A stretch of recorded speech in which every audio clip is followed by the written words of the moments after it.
Pagi. Izin Pak ya, perkenalkan dulu nama saya Dewi Satika. Pak namanya siapa Pak? Johan Wahyudi. Johan Wahyudi. Umur berapa Pak? 46 tahun. Izin Pak ya, saya di sini mau kasih sosialisasi mengenai obat herbal Pak, dari bahayanya, terus ciri-ciri obat herbal ilegal seperti apa ya. Ya. Kalau boleh tahu Pak, pernah nggak minum obat herbal itu Pak? Kayak jamu-jamu itu. Kalau herbal tradisional gitu ngeracik sendiri banyak ya. Ya, Tapi kalau yang jualan itu nengok juga kan apa ada dari izin POM-nya segala macam ada itu enggak mau gitu Bener Pak ya. Jadi pada dasarnya kan obat herbal itu obat yang alami Pak ya, yang dari kayak misalnya dari jahe, kumis kucing, dari madu juga kan, yang dari tumbuhan, dari hewan. Nah biasanya juga dipakai emang kayak untuk pengobatan, kalau kita biasanya kan pengobatan, kadang juga untuk daya tahan tubuh. Nah tapi sekarang karena kan sudah modern ya, nah obat herbal itu sekarang sudah diproduksi oleh pabrik. Kadang yang kita tahu, kadang di pasaran itu kadang bentuk kapsul, bentuk jamu, teh ya. Nah yang kayak itu yang berbahaya itu sebenarnya obat herbal yang ilegal lah ya. Nah sekarang obat herbal itu sudah marak kan Pak di pasaran, ada yang dijual di online, ada juga yang dijual di pasaran, di toko obat. Nah jadi kalau obat herbal itu ada ciri-cirinya yang ilegal Pak. Kayak tadi kan salah satunya biasanya dia nggak punya izin BPOM ya kan. Izin BPOM, kalaupun kita cek BPOM-nya biasanya di nomornya itu pas kita cek di websitenya nggak ada malah ya, izin BPOM-nya palsu ya. Cuma dicetak gitu. Bener, kayak cuma lampiran aja. Nah, kemudian biasanya juga itu tidak memiliki komposisi sama tanggal kadaluarsanya. Jadi di kemasannya itu nggak tertulis misalnya jahe sekian persen atau kunyit sekian persen kan. Nah, ditakutkan malah kalau tidak mencantumkan komposisi, ditakutkan malah kandungan obatnya itu adalah bahan kimia yang berbahaya ya Pak. Kemudian tanggal kadaluarsanya juga tidak jelas biasanya, nggak ditulis tahun berapa kadaluarsanya.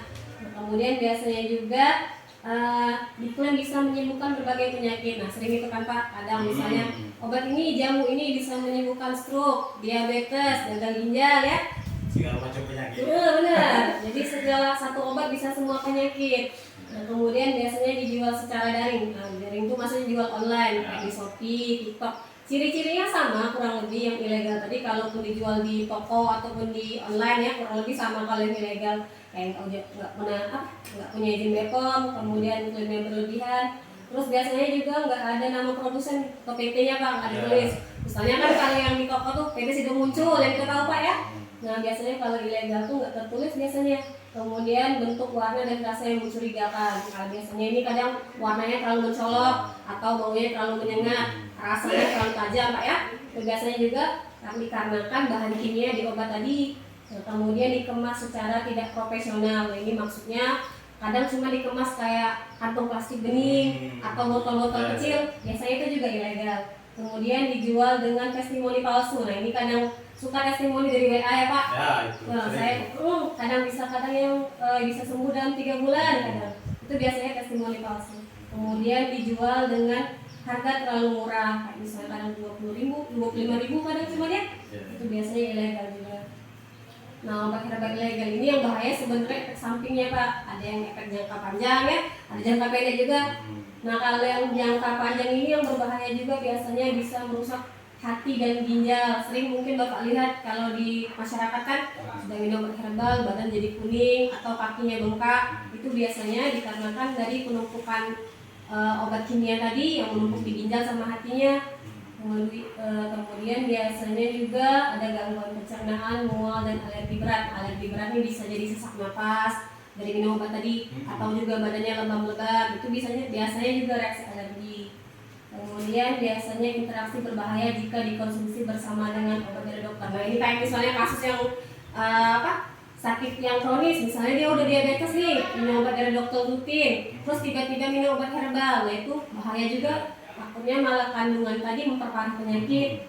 Kemudian resiko ketergantungan ini biasanya kayak kecanduan Pak. Misal hari ini minum obat, besok enggak, besok biasanya berasa lemas dia kalau minum obat itu ya. Nah, jadi kalau misalnya mau minum obat herbal boleh, tapi tadi Pak perhatikan lagi BPOM-nya ya, izinnya.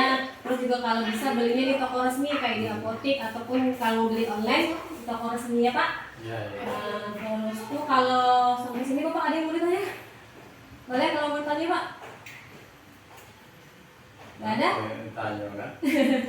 Kalau mau tanya boleh. Gak ada Pak ya?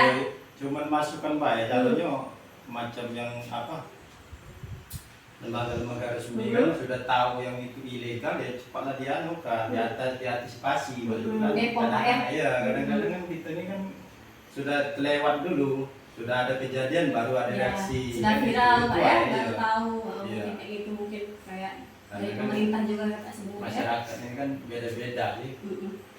Pak, jadi ini kalau misalnya mau lihat lagi manfaat-manfaatnya atau obat-obat herbalnya, nanti saya kasih link websitenya. Kalau mau lihat ke WA Bapak, kalau berdatang ya nanti aja nggak apa-apa. Aku udah ada api bu. Nggak apa-apa, nanti aja Pak ya. Sampai sini Pak ya, makasih Pak ya Iya, atas iya, waktunya iya. Bapak. Bapak ada mau apa Pak